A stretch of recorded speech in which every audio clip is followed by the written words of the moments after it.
देखो, रासायनिक यूनिटों में सांद्रता व्यक्त करने की विधियां। सांद्रता दो तरीके से व्यक्त की जाती है, एक तो करी जाती है भौतिक यूनिटों द्वारा और एक की जाती है रासायनिक यूनिटों द्वारा। तो ये है रासायनिक यूनिटों में सांद्रता व्यक्त करने की विधियां। उसमें आपकी पहली विधि है नॉर्मलता, विलयन की नॉर्मलता। परिभाषा है किसी विलयन के 1 लीटर में उपस्थित विलीन विलेय के तुल्यांकों की संख्या उस विलयन की नॉर्मलता कहलाती है। नॉर्मलता बराबर होता है विलेय के तुल्यांकों की संख्या बटे विलयन का आयतन लीटर में। अब ये देखते हैं कि विलेय के तुल्यांकों की संख्या हम कैसे निकालते हैं। आयतन तो हम समझते हैं, लेकिन तुल्यांकों की संख्या कैसे निकालेंगे। तो विलेय के तुल्यांकों की संख्या निकालते हैं विलेय का भार बटे विलेय का अणुभार। अब विलेय का भार वो भी किसमें, ग्राम में।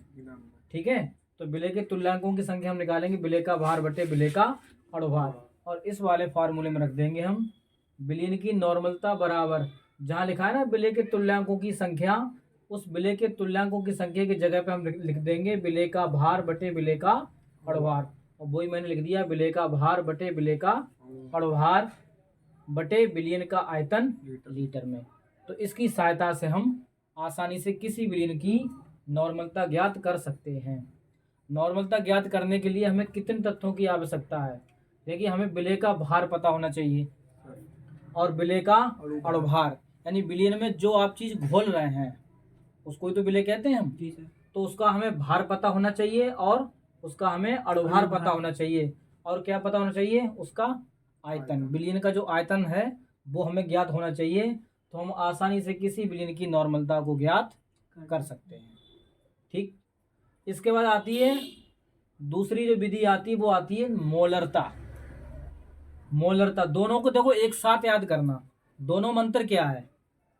किसी विलयन के 1 लीटर में उपस्थित विलीन विलेय के मोलों की संख्या उस विलयन की मोलरता कहलाती है। नॉर्मलता में और मोलरता में इतना अंतर है, यहाँ तो विलीन विलेय के तुल्यांकों की संख्या है और यहाँ मोलों की संख्या है, इतना अंतर है, इसलिए मैंने एक साथ रखा है दोनों। ठीक है, याद रहेगी मोलरता, ये मोल है ना, उससे याद रखोगे मोलों की संख्या। तो विलयन की मोलरता बराबर विलेय के मोलों की संख्या बटे विलयन का आयतन लीटर में। तो यहाँ हम विलेय के मोलों की संख्या कैसे ज्ञात करेंगे। तो जैसे हमने विलेय के तुल्यांकों की संख्या ज्ञात की थी, सेम बिल्कुल वैसे ही, जैसे विलेय के तुल्यांकों की संख्या होती है विलेय का भार बटे विलेय का अणुभार, वैसे ही विलेय के मोलों की संख्या भी ऐसे ही निकालते हैं, विलेय का भार बटे विलेय का अणुभार। तो देखो, विलयन की मोलरता बराबर विलेय के मोलों की संख्या कैसे निकालेंगे, विलेय का भार बटे विलेय का अणुभार, और नीचे दिया है विलयन का आयतन लीटर में, वो हमने सेम लिख दिया विलयन का आयतन लीटर में। इसमें भी विलयन की मोलरता में हमें विलेय का भार पता होना चाहिए, विलेय का अणुभार पता होना चाहिए और विलयन का आयतन पता होना चाहिए। आसानी से हम विलयन की मोलरता ज्ञात कर सकते हैं।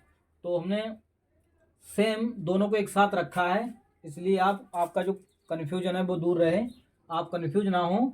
यहाँ तो तुल्यांकों की संख्या है और यहाँ क्या है, मोलों की संख्या है। ठीक है, इसको इसमें ऐड करेंगे हम थोड़ी सी। इसके बाद विलयन की मोललता, दो पढ़ ली, नॉर्मलता, मोलरता।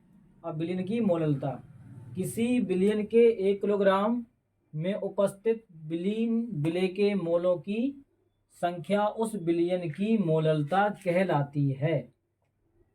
विलयन की मोललता बराबर विलेय के मोलों की संख्या बटे विलायक का भार ग्राम में इंटू 1000। देखिए, उसमें क्या था, नॉर्मलता में था विलयन का आयतन लीटर में, और मोलरता में भी क्या था, विलयन का आयतन लीटर में। लेकिन मोललता में क्या है, मोललता में आयतन नहीं है बल्कि क्या है, विलायक का भार, वो भी किसमें, ग्राम में इंटू 1000। ध्यान रखना है, उसमें नॉर्मलता में तुल्यांकों की संख्या है, मोलरता में मोलों की संख्या है, और मोलरता में भी मोलों की संख्या है, लेकिन उन दोनों में आयतन है वो लीटर में है और इसमें विलायक का भार किसमें है, ग्राम में। तो याद रखना है। ठीक है, विलेय के मोलों की संख्या कैसे निकलती है, विलेय का भार बटे विलेय का अणुभार। तो विलीन की मोलकता क्या हो जाएगी, इस विलेय के मोलों की संख्या की जगह पे मैंने क्या लिख दिया, विलेय का भार बटे विलेय का अणुभार बटे विलायक का भार, किसमें, ग्राम में, ग्राम इंटू में। 100। ठीक है, जी सर। ध्यान रखना है, कंफ्यूज नहीं होना है। अब हम इन तीनों पर न्यूमेरिकल करते हैं। ठीक है, जी सर। कभी कभी बोर्ड में इनकी डेफिनेशन आ जाती है तो याद कर लेना।